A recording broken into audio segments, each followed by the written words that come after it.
우리 함께 보십니다. 야고보서 1장 2절에서 4절입니다.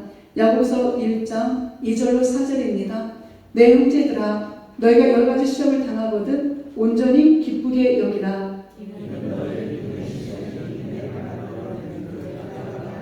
함께 하십니다. 인내를 온전히 이루라. 이는 너희로 온전하고 구비하여 조금도 부족함이 없게 하려 합니다. 아멘. 제가 이번에 설교 준비하면서 본문을 정말 몇 편을 바꿨었습니다. 이리 바꾸고 저리 바꾸고. 이 야고보서가 5장까지 되어 있는데 정말 월요일부터 금요일 설교 준비가 다 마무리될 때까지 계속해서 이 본문을 바꾸다가 최종적으로 오늘 이 본문이 저와 우리 성도님들에게 주시는 하나님의 뜻이구나라고 바라보게 되었죠. 우리가 인생을 살아가다 보면 시험을 당하지 말아야 되는데 왜 시험이 없겠습니까? 오늘 성경에 보게 되면 수도 없는 시험이 우리에게 찾아오고 있는 것을 성경은 분명 이야기합니다. 근데 그 시험에도 종류가 있고 그 시험을 만났을 때 우리가 어떤 자세로 주님 앞에 나가야 되는지까지도 성경은 해답을 우리에게 제시하고 있습니다.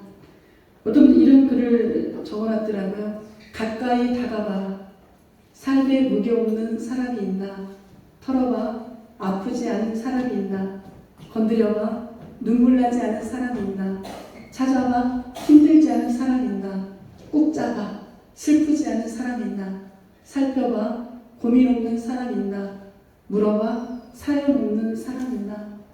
이 이야기는 어느 누구도 겉으로 보기에는 웃고 있는 것 같고 겉으로 보기에는 아무 의심 없는 것 같지만 그 안을 들여다보면 다 아픔도 있고 상처도 있고 물론 기쁨도 감사도 있죠. 누가 제 얼굴을 봤을 때 슬픔이 있겠다고 생각하겠습니까? 저는 가는 곳마다 굉장히 사람들이 잘 먹고 잘 사는 줄 알아요. 할렐루야죠. 이게 하나님의 저는 은혜라고 생각합니다. 제가 얼마 전에 드라마를 참 재밌게 본 드라마가 있습니다.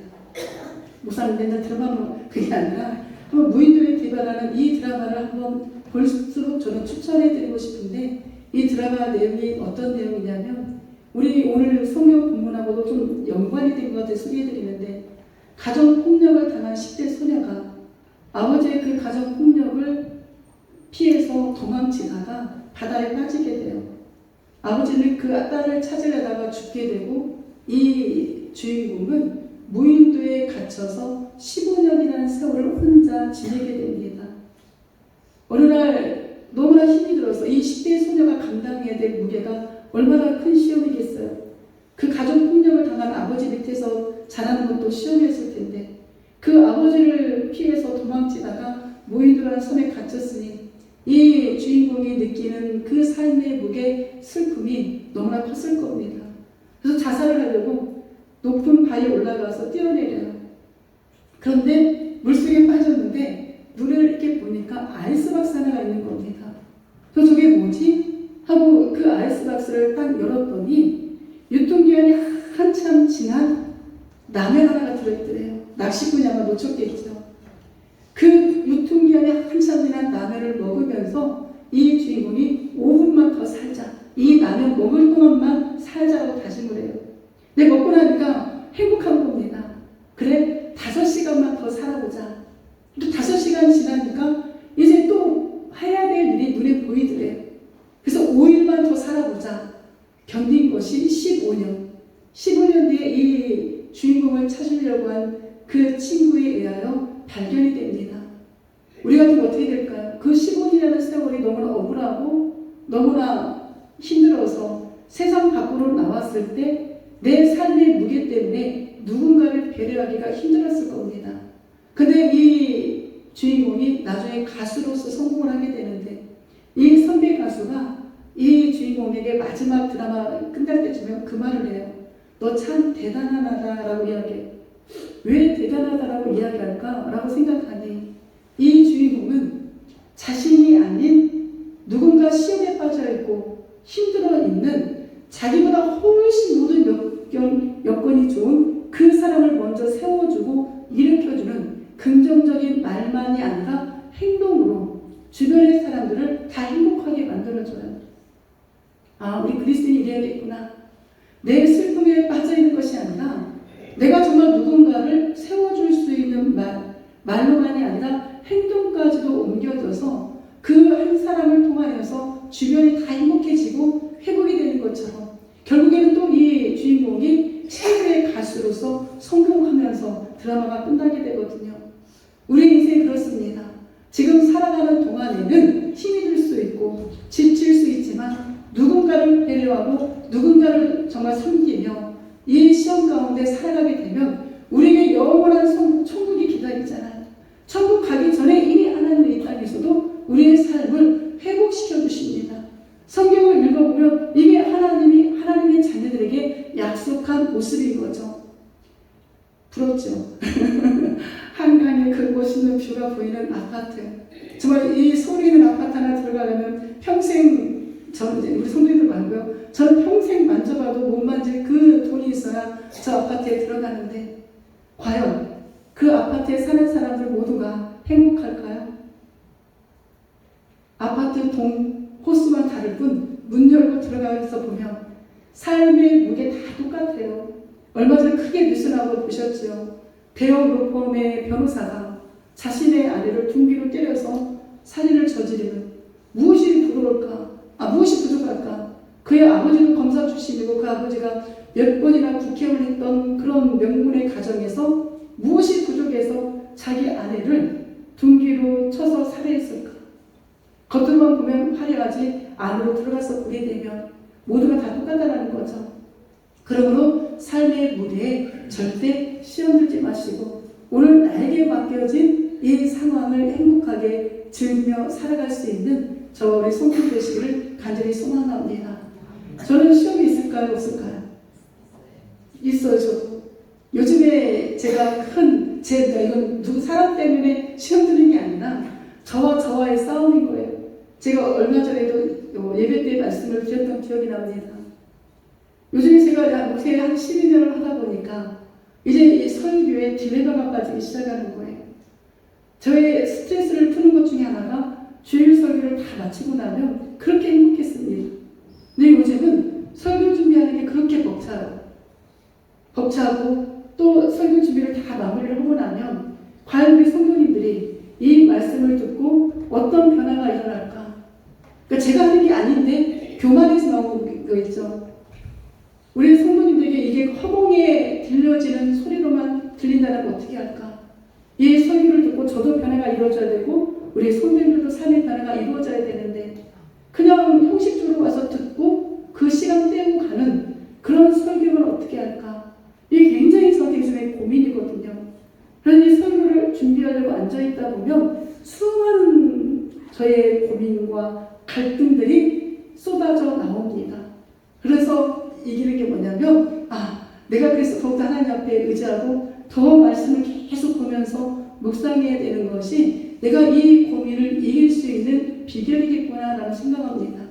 저에게는 이런 시험이 있다면 우리 성도님들에게도 각자에게 있는 작은 또는 큰 시험들이 있겠지요.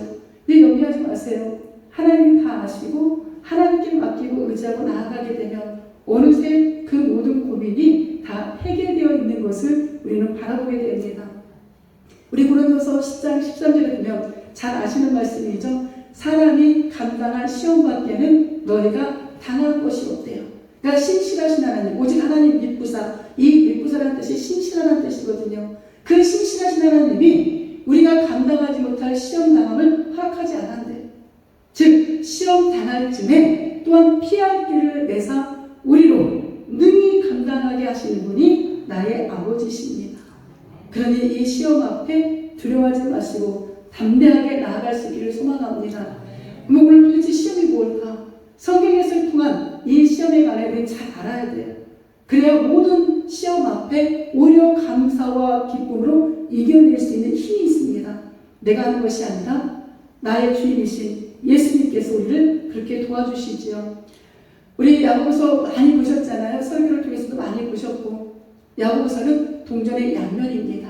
믿음과 행함 같이 가야 된다는 거죠. 오직 우리가 믿음으로 구원을 받지만 구원을 받은 믿음의 사람의 그 열매는 행함으로 나타나야 되는 거죠. 이 야고보서를 받는 그 수신자들이 누구였느냐? 왜 오늘 제가 이걸 밝히냐면 당시에 이 야고보 저자가 예수님의 육신의 동생입니다. 예수님의 12자 중에 야고보가 아니라 예수님의 육신의 동생, 예수님이 살아생전에 사역할 때는 예수님을 하나님으로 믿지 않았던 그 동생이 예수님이 죽으시고 부활하신 후에 비로소 내가 육신의 형으로만 믿었던 그 예수님이 진짜 하나님이셨구나, 그 믿게 되고 제1대 총회장으로서 세워지는 그런 큰 사역을 감당했죠. 네, 이게 누구에게 이 야고보 목사님이 쓰셨느냐? 디아스포라는 흩어진 유대인들을 이야기하거든요. 그 흩어진 유대인들 중에 예수님을 믿고 그리스도인이 된 그들에게 이 서신을 쓰게 됩니다. 왜 쓰게 됐냐면 또 잠시 설명해 드리는데, 그 핵심이 뭐냐? 여러분, 시험 앞에 우리가 진짜 그리스도인이라면, 우리가 진짜 예수를 믿는다라면 인내와 행함으로 우리의 참 믿음을 입증하셔야 됩니다. 내가 그냥 그리스도인이라고 하는 게 아니라 어떤 시험이 찾아왔을 때 그 시험을 믿음으로 이겨내지 않는 거예요. 이게 오늘 야고보서의 5장밖에 되지 않지만 이 5장을 통하여서 예수님을 믿는 저와 우리 성도님에게 주신 메시지인 거죠. 앞을 쭉 보게 되면 시험이라는 단어가 2번 구분하여 1장에 등장합니다. 그럼 그 뒤에는 진짜 이 시험을 잘 견디고 나게 되면 믿음에 있는 사람은 행함이 온전히 이루어져야 된다는 거죠. 그리고 또 뒤에 나가서 보게 되면 교회 안에 차별하지 말라고 이야기합니다. 절대 부자인 사람과 가난한 사람을 차별해서는 안 된다. 그 이야기를 기록하고 있고, 또 더 나아가 3장에 보게 되면 우리의 입술에 재갈을 불어서 누군가를 시험에 빠뜨리게 하지 마라. 비방하지 말고, 그리고 찬송이 나온 우리의 입술로 누군가를 저주하는 일을 절대 해서는 안 된다. 라는 이야기가 기록이 되어 있습니다. 그리고 뒤에 나아가서는 정말 믿음의 사람들은 함께, 누가 병든 자가 있거나 누가 시험된 자가 있으면 함께 기도해줘서 그 모든 상황을 이겨내야 된다. 절대 혼자가 아니라 함께 가야 된다라고 기록이 되어 있는 게 이 야고보서 5장의 내용입니다. 그렇다면 왜 이들의 시험이 들었는가도 이제 우리가 알아야 되잖아요. 여기만 봐도 2000년 전이나 지금이나, 그리고 앞으로 예수님이 언제 오실지 모르지만 예수님이 오시는 그날까지 모든 사람에게는 시험이 없을 수가 없구나. 우리는 이 결론이 내려지는 거죠. 우리가 믿음이 있다 할지라도 믿음 있는 그리스도인에게도 찾아오는 고난이 분명히 있습니다. 그 고난 잘 인내하고 참으시면 하나님이 보상해 주시는 그 상이 분명히 있습니다. 그 상 누리고 사셔야 되잖아요. 그렇기 때문에 나만이 아니라 우리 모두가 겪고 있구나 라고 생각하시면서 말씀으로 들어오셔서 예수님의 그 말씀 부여잡고 기도로 승리하는 저와 우리 성도님들 되시기를 간절히 소망합니다. 그리고 이제 믿음이 있다고 하면 입으로만이 아니라 무엇으로? 행함으로 나타내야 돼요. 한 가지만 더 말씀을 드리면 야고보 목사님이 귀신의 믿음을 비유합니다. 귀신들도 예수님을 알아요. 근데 그 믿음은 진짜 나의 구원자로 믿고 예수님의 말씀대로 따라가고 순종하는 게 아니라 지식적으로 아는 믿음이라는 거죠. 뭐 혹시 우리가 행함에 따르지 않으면, 그냥 믿는다고만 하고 행함이 없으면 그 귀신의 믿음과 똑같다라는 겁니다. 우리 귀신과 다르잖아요. 우리 안에는 성령이 내주하시는데 어찌 귀신과 비교한 그런 믿음이 있겠습니까? 오늘 정말 나에게 맡겨진 그 사명이 있고 나에게 감동이 오는 그런 일들이 있다면 믿음으로 실천하시고 순종하셔서 하나님께도 영광이요, 내 주변에 있는 수많은 사람에게도 힘을 줄 수 있는 진짜 그리스도인이 저와 우리 성도님 되시기를 간절히 부탁을 드립니다. 우리 2장 한번 읽어볼까요? 시작. 내 형제들아, 너희가 여러 가지 시험을 당하거든 온전히 기쁘게 여기라. 아멘. 우리가 상식적으로 생각하면, 인간적인 생각을 보면 도저히 말이 안 되는 소식이죠. 어떻게 시험이 있는데 그거를 기쁘게 여기라 할 수 있을까? 도저히 나는 할 수가 없는 겁니다. 저도 할 수가 없고 우리 성도님들도 할 수가 없어요. 그런데 주님은 이렇게 하라고 명령하십니다. 명령하시는 건 우리는 그렇게 순종해야 되는 거죠. 명령을 하실 때는 우리가 할 수 있기 때문에 명령을 하시는 겁니다. 오늘 하나가 보게 되면 그리스도인들은 시험에 관해 두 가지를 알 수 있거든요. 우리 성경을 읽다 보면 하나님의 백성들에게 늘 시험이 임합니다. 구약에서부터 계시록까지 보게 되면 시험 없는 인생 없어요. 그런데 이 시험을 당할 때 하나님이 능히 감당할 힘을 주신다라고 다른 또 성경을 이야기합니다. 그 성경을 쭉 구약에서 읽다 보면 의문점이 있어요. 어디서는 시험을 하신다라는 대목이 나오고 어디에 보면 시험하지 않는다라는 이야기가 나와요. 왜 하나님이 이랬다 저랬다 말을 바꾸실까? 말을 바꾸는 게 아니라 우리가 그 시험에 관한 내용을 알지 못하고 원어에서 어떻게 쓰여져 있는가를 모르기 때문에 그냥 단순히 시험만 가지고 생각하기 때문에 이런 착오가 있는 겁니다. 성경에서 어느 부문에서는 시험을 하신다. 어디서는 하나님은 시험하지 않으신다. 이걸 우리가 오늘 정확하게 안다라면 내가 겪고 있는 시험의 문제가 하나님이 주시는 것인지 아니면 내 욕심과 탐욕과 사단에 의하여 움직이는 것인지 우리는 정확히 볼 수 있는 거죠. 시험이 분명 두 종류가 있습니다. 하나는 테스트입니다. 그 테스트는 하나님께서 그리스도인을 연단하셔서 때로는 내가 이유도 없이 고난을 주셔서 우리의 믿음을 더 굳건하게 세워주는 것. 대표적으로 제가 말하지 않아도 딱 떠오르는 인물이 있죠. 우리 욥이 그렇지 않습니까? 하나님의 말씀대로 정말 예배자로서 최선을 다하여 살아가는 그의 가정에 하루아침에 자녀 10명이 그 자리에서 죽어요. 한 명도 아니고 10명이 한꺼번에 그 자리에서 죽는 거 이게 사람으로서 감당할 수가 없는 시험입니다. 거기에 재산도 다 날아가죠. 모든 가축도 다 죽게 되죠. 그 욥 자신에게도 병이 걸려서 기어장으로 온몸을 긁을 수밖에 없는 그 육신의 질병까지 찾아옵니다.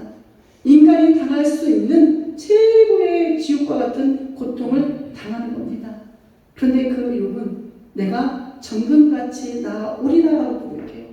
하나님이 나를 지금 시험하시는구나. 하나님 나를 지금 테스트하시는구나. 내가 이 과정에서 정금같이 나아가 온전한 믿음으로 나아가 하나님의 기쁨이 되리라. 근데 정말 6에서 40장에 보게 되면 그 욥이 이전보다 갑절로 회복이 되어지는 것을 우리는 성경을 통하여 바라보게 됩니다. 어떤 연단이 어떤 고난이 우리 성도님에게 찾아오셨습니까? 기쁨으로 받아들일 수 있기를 간절히 부탁을 드립니다. 이건 하나님이 시험하는 시험이에요.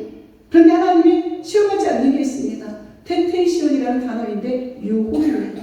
시험과 유혹은 달라요. 유혹은 사탄이, 또한 유혹은 내 자신의 헛된 탐욕과 욕심으로 하나님이 하지 말아야 될 선을 넘어가는 것. 그래서 찾아오는 고통이 유혹인 거예요. 근데 우리는 이걸 구분하지 못하고 내 욕심과 사단의 유혹에 빠져서 행동함에도 불구하고 마치 그것이 하나님이 나에게 주는 시험이라고 이야기할 때가 얼마나 많이 있습니까?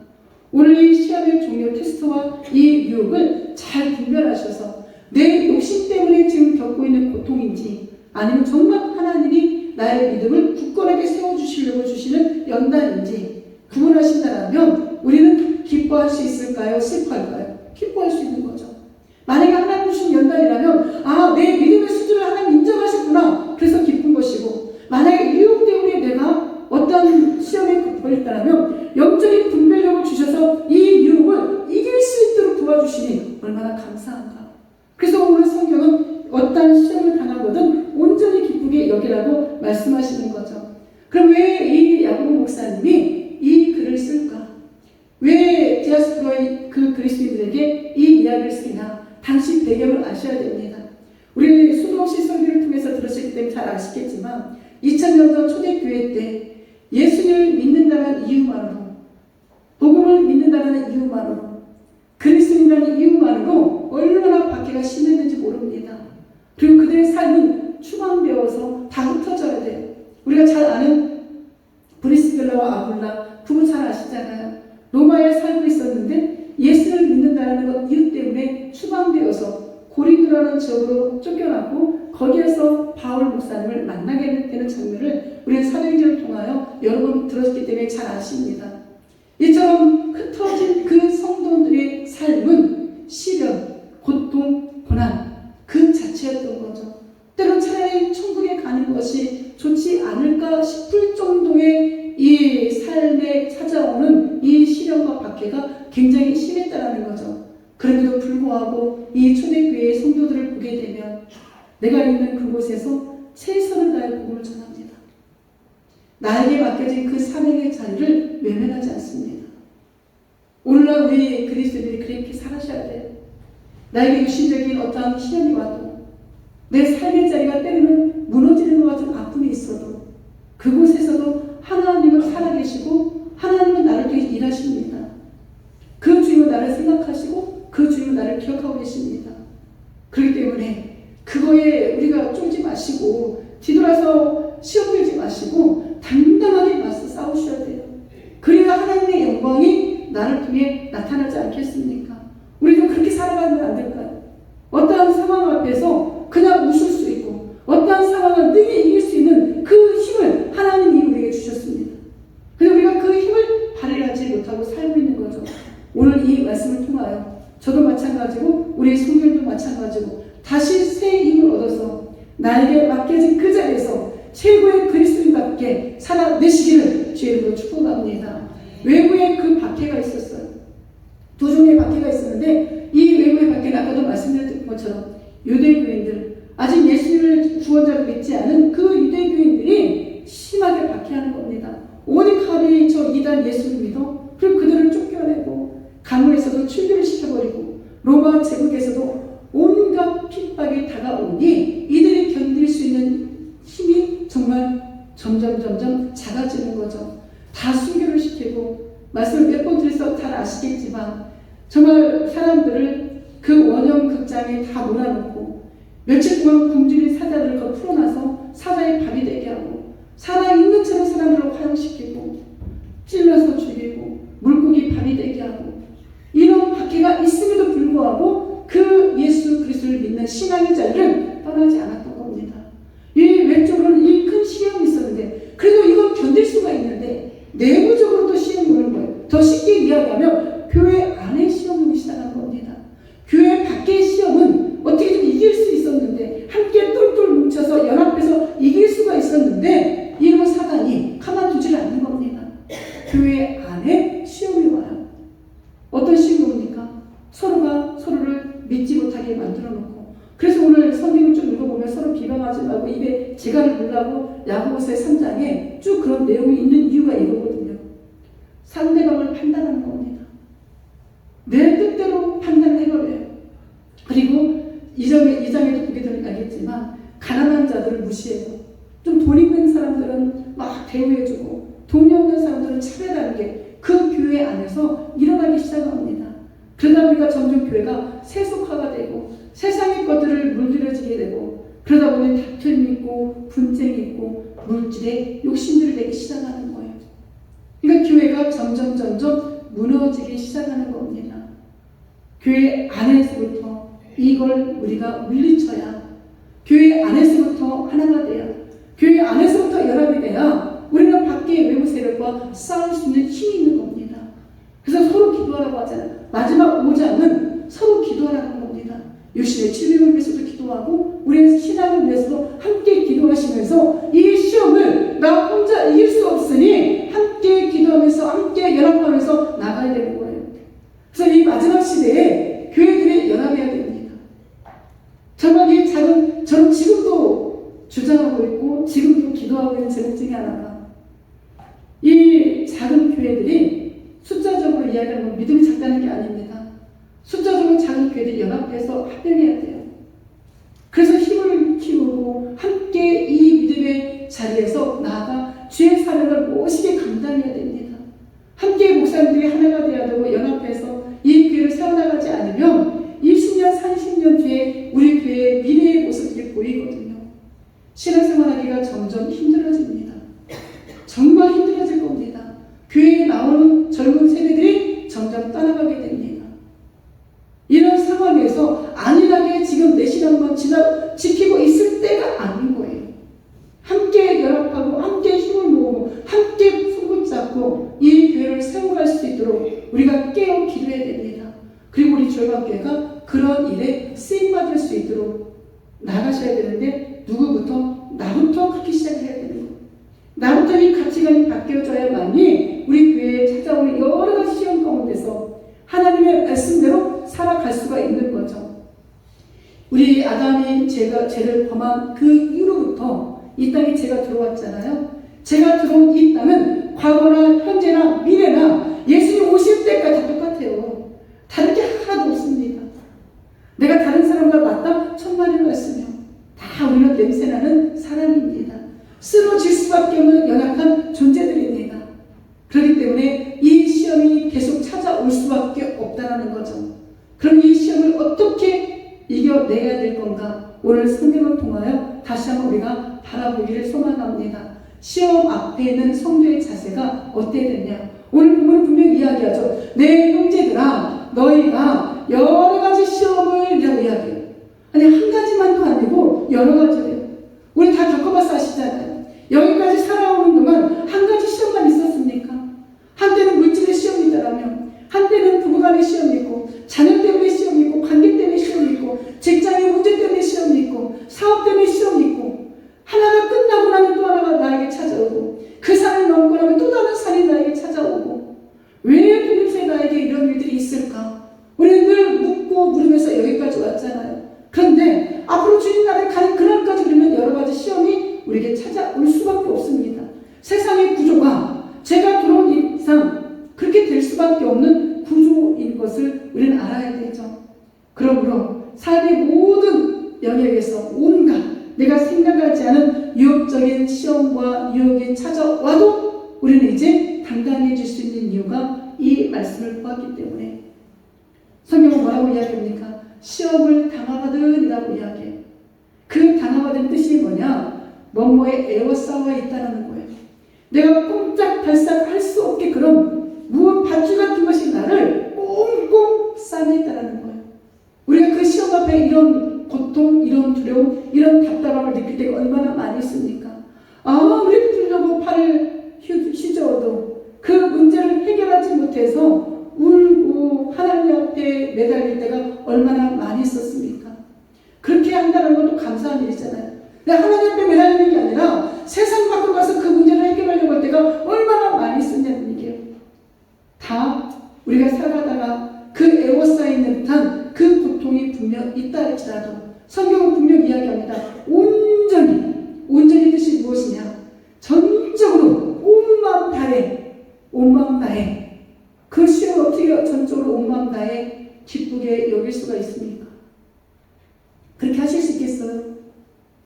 시험이 오는데 정말 에워싸워서 꼼짝달싹도 못하는 그런 상황인데 전심을 다해서 기뻐하고 감사하고 믿음으로 갈 수 있냐는 겁니다. 근데 하나님 그렇게 하게 하래요. 그렇게 여기라는 걸 생각하라는 거죠. 우리가 할 수 있는 것이 아니라 예수님께 맡기라는 거거든요. 너의 염려를 다 주께 맡겨버리라. 이는 저가 너희를 권고하시니라. 베드로전서 5장 7절에 이 말씀을 주신 말씀을 생각하시면서 이겨낸다면 나를 에워싸고 있는 그 많은 문제들을 우리는 기쁘게 여길 수 있는 거죠. 왜요? 그러니까 예수님께 기도할 수 있어서, 예수님께 맡길 수 있어서 자유를 얻을 수 있고 감사함을 누릴 수 있는 이 삶을 살아내는 게 진짜 예수님을 믿는 믿음의 사람의 변화된 모습인 겁니다. 이렇게 살아가시기를 부탁을 드립니다. 제발 좀 이렇게 살아가시기를 저한테도 부탁을 하고 우리 성도님께도 부탁을 드립니다. 이렇게 가셨을 때 우리 주변에 선한 영향을 줄 수 있는 멋있는 그리스도의 모습이 되지 않을까요? 이 땅 살아가는 동안에 그냥 흐지부지 살아가는 인생이 아니라 단 한 사람에게만이라도 우리가 영향을 줄 수 있고 그 사람에게 능력을 줄 수 있다면 그 사람으로 하여금 진짜 예수 믿는 사람은 저렇게 살아가야 되는구나, 나는 그 모습을, 삶의 모습을 보여준다면 그 모습이 진짜 성공한 인생입니다. 우리 모두가 성공한 인생이 되셔야 돼요. 그때 주님 만났을 때 우리가 얼마나 기쁘겠습니까? 며칠 전 제가 장례식장 앞을 지나갈 일이 있었거든요. 차를 타고 지나가는데 저기 수성동 한라비바드 앞에 있는 거기가 중앙장례식장인가, 그 앞을 지나갈 일이 있는데 차가 가득 차 있는 거예요. 그 모습을 보면서 순간 가슴이 뭉클했습니다. 왜 뭉클했냐면 어느 분이 돌아가셨는지는 모르겠지만 곧 언젠가 내 모습이겠구나, 내 모습이 점점 저렇게 다가오고 있구나, 주님 만날 날이 점점 다가오고 있구나. 그렇다면 내가 이 땅을 떠났을 때, 내가 주님을 만났을 때 내가 어떻게 살다가 주님을 만나야 되지? 또 한 번 깊은 생각에 빠지는 겁니다. 인생 긴 것 같죠? 안 길어요. 인생 진짜 짧잖아요. 내가 내가 건강하다고 해서 내 건강이 정말 내일도 건강할 줄은 아무도 모릅니다.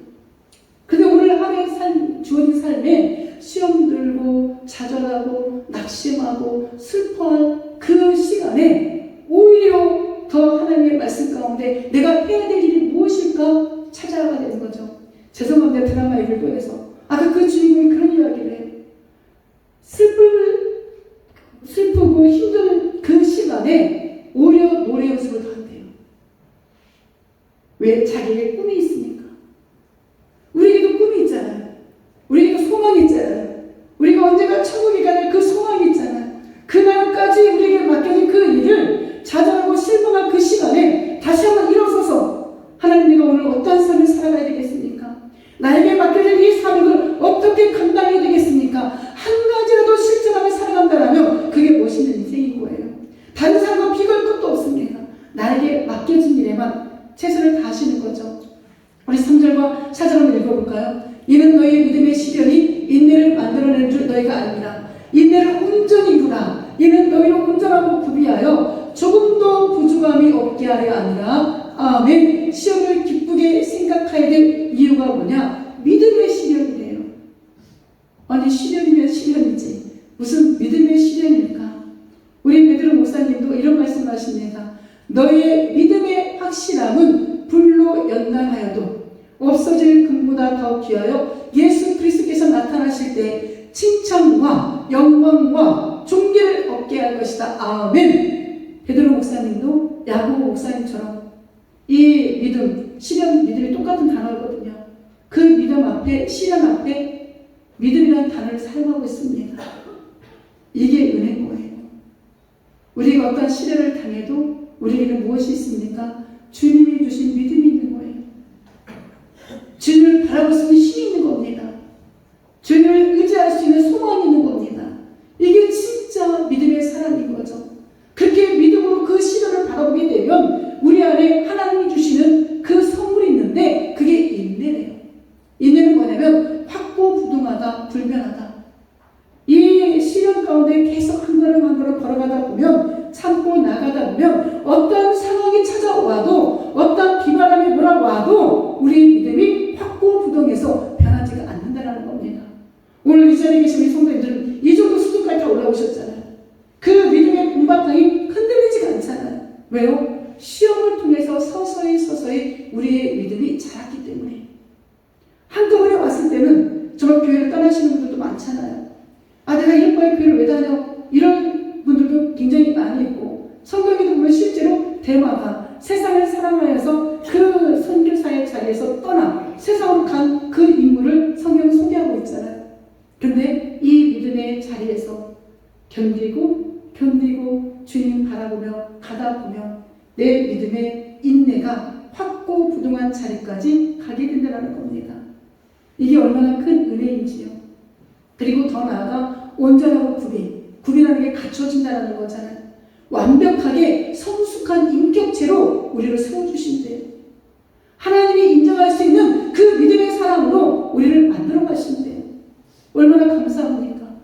우리가 세상에 살다 가면, 우리가 자녀를 키우다 보면 우리의 자녀들이 그 성장에 맞게 이 생각도 자라야 되는데 항상 어린아이 같은 그 수준에 머물러 있으면 부모가 얼마나 힘이 들겠습니까? 그런데 하나님은 우리의 믿음을 우리가 성장하면 성장할수록 그 수준에 맞게 우리의 믿음을 자라게 하시니 얼마나 감사하냐는 거죠. 그리고 결국에는 우리의 인생을 부족함이 없는 인생으로 만들어주신대요. 나는 늘 부족해요 라고 원망을 하시는 분도 있을 겁니다. 왜 나의 삶은 늘 이렇습니까? 라고 생각하실 수도 있습니다. 그런데 이 고난을 잘 통과하시고 나면 하나님이 우리의 인생을 부족함이 없는 인생으로 만들어주신대요. 우리 시편 23편 너무나 잘 알잖아요. 여호와는 나의 목자시니 내가 부족함이 없다. 다윗이 왕이 되기까지 약 20년 동안을 도망자의 삶을 살았잖아요. 죽을 고비도 얼마나 많았습니까?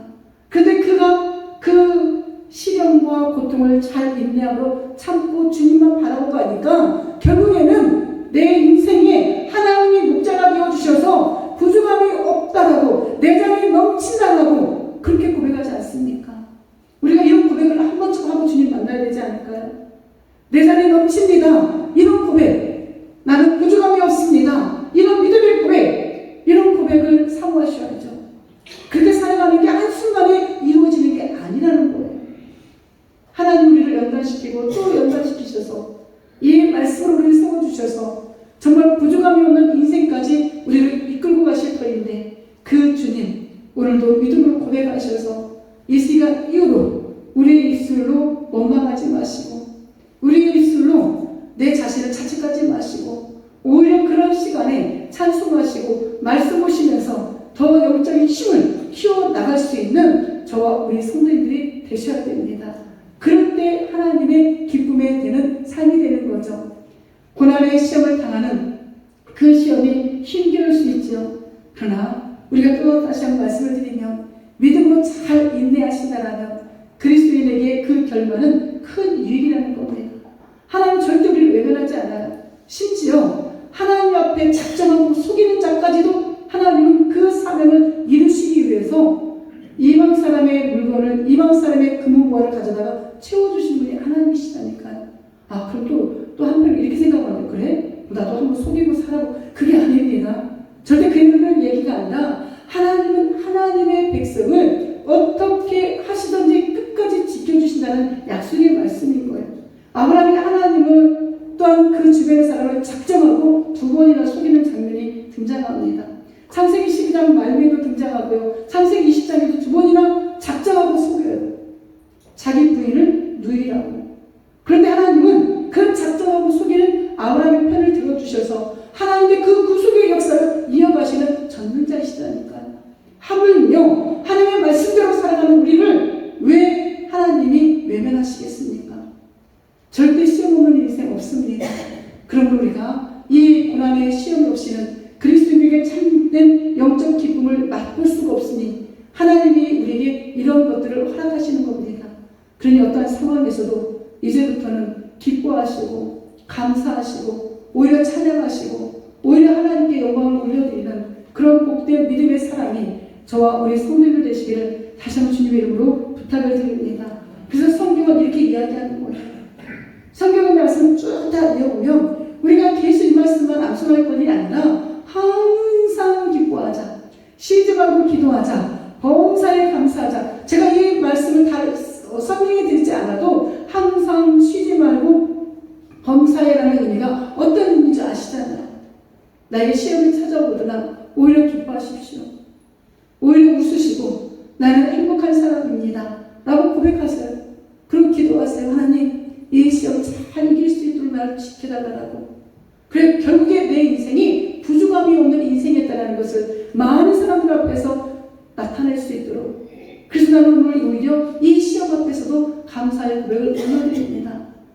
이 데살로니가서 5장에 있는 이 16절부터 18절에 있는 이 말씀만 가지고 우리가 나아가도 우리의 인생은 행복할 수밖에 없는 겁니다. 우리의 인생은 반전이 일어날 수밖에 없다는 사실인 거죠. 오늘 이 말씀으로 다시 한번 우리에게 이 시험 앞에 어떻게 살아가야 되는가를 알려주시는 그 주님의 은혜에 감사의 고백을 올려드릴 수 있기를 간절히 소망합니다. 이 십자가 다 지고 가시잖아요. 예수님도 그렇게 말씀하셨잖아요. 자기의 십자가를 지고 가라. 저에게 맡겨진 십자가가 있고 우리 성도들에게 맡겨진 십자가가 분명 있습니다. 생각의 차이더라고요. 제가 여기서 개인적인 간증을 할 수가 없지만 예전에는 그 일 때문에 참 힘들었거든요. 버거웠거든요. 왜 나에게 이러지? 그런데 생각을 바꾸고 나니까 오히려 감사한 거예요. 이게 감사구나. 이게 하나님이 나에게 주신 은혜구나. 똑같은 상황이거든요. 변함이 없어요. 똑같은 상황인데 예전에 그게 짜증이었고 버거운 무게였다면 지금은 오히려 그게 감사하다니까요. 나에게 맡겨진 십자가를 감사함으로 받으니까. 나에게 찾아온 여러 가지 시험들을 하나님이 주시는 이 기회로 생각하니까. 그래서 어떤 분은 이렇게 말씀하잖아요. 고난은 변장된 축복이다. 믿음만이 그것을 볼 수 있게 해준다. 이 고난 뒤에 반드시 하나님이 예비해 놓으신 복이 있습니다. 하나님이 예비해 놓으신 그 넘치는 은혜가 있습니다. 그것을 우리가 바라볼 나아갈 수 있기를 간절히 부탁을 드립니다. 우리 히브리서 말씀을 마치고 전하고 말씀을 마치는데요. 우리 히브리서 2장에 이런 말씀이 있죠. 즉 그가는 예수님이시죠. 예수님이 시험을 받아 고난을 당하였은즉 시험 받는 자들을 능히 도울 수 있느니라. 예수님이 우리를 도운대요. 시험 가운데 있을 때 우리를 외면하지 아니하시고 우리를 버려두지 아니하시고 그 시험 가운데 있는 우리를 도울 수 있는데 왜? 예수님이 십자가에서 이미 그 모든 고난을 다 당하셨으니까 능히 우리를 도와주실 수 있고, 그러므로 함께 하늘의 부르심을 받은 거룩한 형제들아, 즉 천국의 소망을 두고 천국에 들어갈 수 있는 믿음의 자녀들아, 우리가 믿는 도리의 사도이시며 대제사장이신 누구를? 예수를 깊이 생각하라. 시험이 찾아오셨을 때 세상의 방법 찾지 마시고 예수님을 깊이 묵상하신다면 그 예수님이 우리를 도와주십니다. 그리고 그 예수님으로 말미암아 나는 이렇게 부족함이 없는 인생이 되었습니다 라고 고백할 날이 분명 옵니다. 저는 자신있게 이 말씀을 선포합니다. 왜요? 말씀에 그렇게 기록이 되어 있으니까. 근데 오늘 이 말씀을 듣고도 믿지 아니하고 끝까지 나는 그래도 내 우울감에 빠져 있을 거야, 나는 그래도 내 환경에 지쳐 있을 거야, 나는 원망할 거야, 그렇게 살아가는 분이 있다면 그건 어리석은 거예요.